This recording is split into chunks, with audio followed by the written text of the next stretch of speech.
सेवाओं में जो स्वास्थ्य सेवाओं में जो अपनी यहाँ पर सेवाएं दे रहे हैं, वैसे में सरकार क्या। Haryana civil medical services association के आह्वान पर डॉक्टरों ने अपनी मांगों के समर्थन में आज 2 घंटे का पेन डाउन स्ट्राइक रखा। इस दौरान विभिन्न अस्पतालों के नज़ारा बिल्कुल ही अलग नजर आया। मरीज अपने इलाज के लिए इधर उधर भटकते रहे। हड़ताल की वजह से ओपीडी सेवाएं 2 घंटे तक पूरी तरह ठप रही। दूर दराज से आए मरीज परेशान होते रहे। इधर Haryana civil medical services association ने कहा है कि हमारी मांगें 25 जुलाई तक पूरी नहीं की गई तो हम अनिश्चितकालीन हड़ताल पर चले जाएंगे।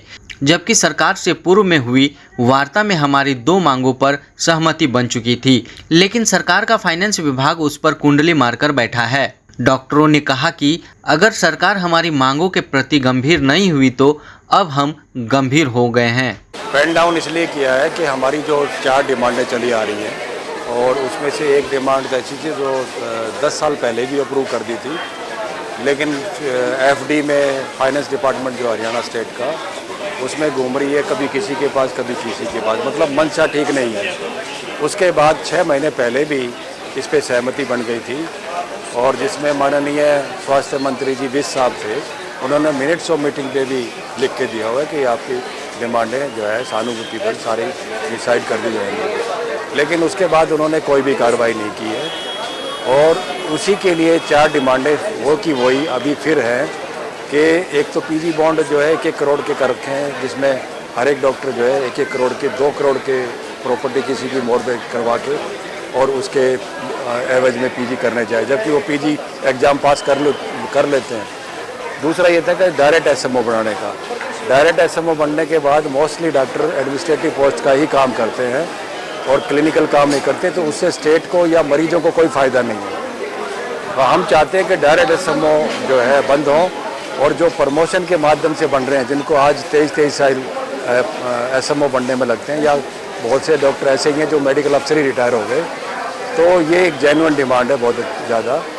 उसके बाद में जो है 4th ACP का आपको बताया ही है कि 4th ACP जैसे सेंट्रल गवर्नमेंट में भी है, झारखंड बिहार में भी है, जिसको हम बीमारू राज्य कहते हैं बिहार को, वो भी सेंट्रल गवर्नमेंट से भी आगे है, क्योंकि स्वास्थ्य सेवाओं को सुधारना चाहते हैं वो। और अब तो यूपी में योगी सरकार ने तो ऑक्शन कर रखा है, IPL में जैसे उनका खिलाड़ियों का ऑक्शन होता है ना, तो यूपी में स्पेशलिस्टों का ऑक्शन होता है कि जितने लाख पे वो मान जाए उसी पर रख लिया जाए। लेकिन हमारे हरियाणा सरकार के भी जो टेम्परेरी कॉन्ट्रैक्ट पे स्पेशलिस्ट रख रही है, अभी लेटेस्ट 2 लाख पे रख रही है, और जो रेगुलर स्पेशलिस्ट है हमारे, उनको 80,000 रुपये पे मिल रही है। तो जब उनको दे रही है तो हमें रेगुलर को देने में क्या दिक्कत है, जो डेली हमेशा सेवा करेंगे और 25 साल तक 30 साल तक करेंगे। उसके बाद में जो है पीजी बॉन्ड में ये समस्या आई रही थी और एक प्रमोशंस की ऐसी स्टैग्नेशन होगी। 95% डॉक्टर जो है इस लाइन में लगे हुए हैं, जो कभी 15-16 साल में प्रमोट होते थे, अब 23 साल में भी नहीं हो रहे हैं। और जब भी हम प्रेशर क्रिएट करते हैं इस तरह का डिमांड्स के बारे में, तब 1-2 लिस्ट कभी निकाल लेते हैं बीच में। अदरवाइज जो उनको बेनिफिट मिलने चाहिए वो बेनिफिट टाइम से नहीं मिलते, इसलिए डॉक्टर 20 साल के बाद नौकरी छोड़ करके जा रहे हैं, या जिन्होंने ज्वाइन किया वो शुरू में छोड़ देते हैं।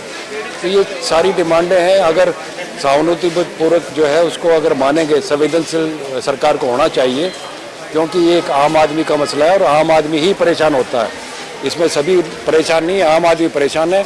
और एक सरकारी हॉस्पिटल और सरकारी डॉक्टर आम आदमी की हेल्थ के चेकअप के लिए और उनके इलाज के लिए और उनको सहूलियत देने के लिए है, और उसी सिस्टम को इतना गड़बड़ कर रखा है कि 300 पेशेंट्स एक लाइन में लगे रहते हैं और 6 घंटे में 300 अगर मरीजों का हिसाब लगाओगे तो 1-1, 2-2 मिनट में नहीं मिल पाते हैं। तो ये स्वास्थ्य सुधार की एक रिफॉर्म करने का एक स्टेप है कि आप इस तरह का सुधार करेंगे तो हरियाणा के जो स्वास्थ्य सेवाएं हैं वो सुदृढ़ होंगी। तो ये 2 घंटे का ही था आज का, और उसके बाद 25 तारीख तक का वो नेक्स्ट है कि जिसमें सारी सर्विसेज बंद होंगी।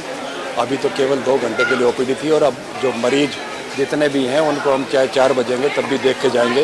हॉस्पिटल का टाइम 2 बजे तक ही है, लेकिन मरीजों को सबको देख के जाएंगे। फिलहाल आज के इस हड़ताल से डॉक्टरों ने यह साफ कर दिया है कि वो आने वाले दिनों में अपनी आंदोलन की धार को और तेज करेंगे। यानी साफ है कि सरकार और डॉक्टरों के बीच तनातनी बढ़ी तो प्रदेश भर में स्वास्थ्य व्यवस्था चरमराने का खतरा उत्पन्न हो जाएगा।